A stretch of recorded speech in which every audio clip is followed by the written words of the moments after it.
Kalena dhammat sawanang etamang kalamutamang. Penuturan syair Dhammapada di video ini ditujukan untuk kita renungkan. Penuturan bahasa Palinya bukan sebagai sarana pembelajaran pengucapan bahasa Pali yang benar.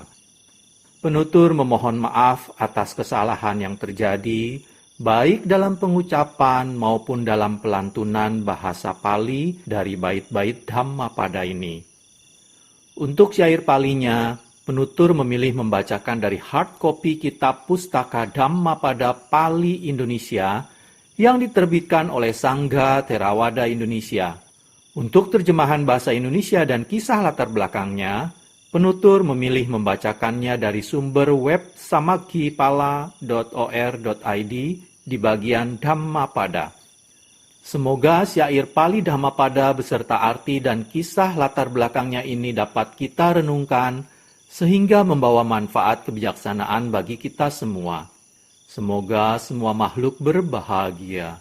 Sadhu, sadhu, sadhu. Terima kasih. Namo tassa bhagavato arahato samma sambuddhassa. Namo tassa bhagavato arahato samma sambuddhassa. Namo tassa bhagavato arahato samma sambuddhassa. Pembacaan bait-bait Dhammapada beserta arti dan kisah latar belakang dibabarkannya bait tersebut oleh Buddha Gautama. Mala Wagga, kelompok bait tentang noda-noda. Bait 240. Ayasa wa malang samutthitang taduttaya tame wakadati ewang atidhonacarinang sanikammaninayanti dunggating.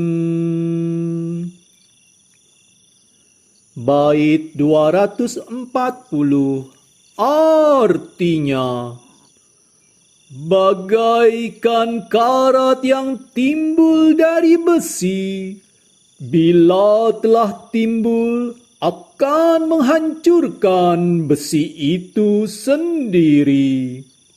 Begitu pula perbuatan-perbuatan sendiri yang buruk akan menjerumuskan pelakunya ke alam kehidupan yang menyedihkan.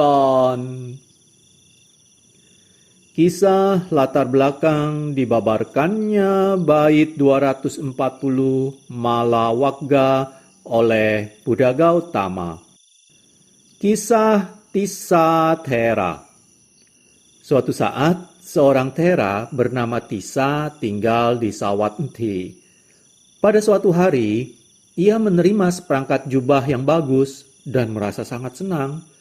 Ia bermaksud mengenakan jubah tersebut keesokan harinya. Tetapi pada malam harinya ia meninggal dunia. Karena melekat pada seperangkat jubah yang bagus itu, ia terlahir kembali sebagai seekor kutu yang tinggal di dalam lipatan jubah. Karena tidak ada orang yang mewarisi benda miliknya, diputuskan bahwa seperangkat jubah tersebut akan dibagi bersama oleh biku-biku yang lain. Ketika para biku sedang bersiap untuk membagi jubah di antara mereka, si kutu sangat marah dan berteriak, Mereka sedang merusak jubahku. Teriakan ini didengar oleh Sang Buddha dengan kemampuan pendengaran luar biasa beliau. Maka beliau mengirim seseorang untuk menghentikan para biku dan memberi petunjuk kepada mereka untuk menyelesaikan masalah jubah itu setelah 7 hari. Pada hari ke-8, seperangkat jubah milik Tissa Thera itu dibagi oleh para biku. Kemudian Sang Buddha ditanya oleh para biku, mengapa beliau menyuruh mereka menunggu selama 7 hari sebelum melakukan pembagian jubah Tissa Thera? Kepada mereka, Sang Buddha berkata, murid-muridku, pikiran Tissa melekat pada seperangkat jubah itu pada saat dia meninggal dunia. Dan karenanya, ia terlahir kembali sebagai seekor kutu yang tinggal dalam lipatan jubah tersebut. Ketika engkau semua bersiap untuk membagi jubah itu, Tissa, si kutu akan merasa sangat membencimu dan ia akan terlahir di alam neraka niraya. Tapi sekarang Tissa telah bertumimbal lahir di alam Dewa Tusita.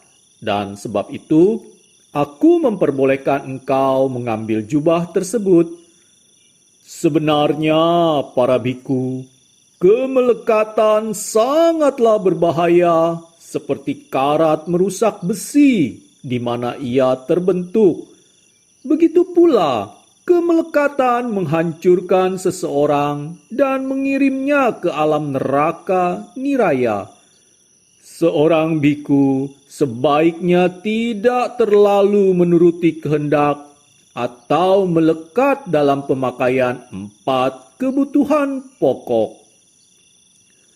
Kemudian Sang Buddha membabarkan bait 240 berikut.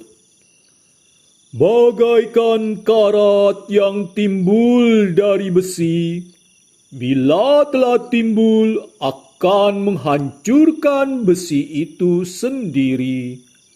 Begitu pula perbuatan-perbuatan sendiri yang buruk akan menjerumuskan pelakunya ke alam kehidupan yang menyedihkan. Kalena dhammat savanang etammang kalamuttamaṃ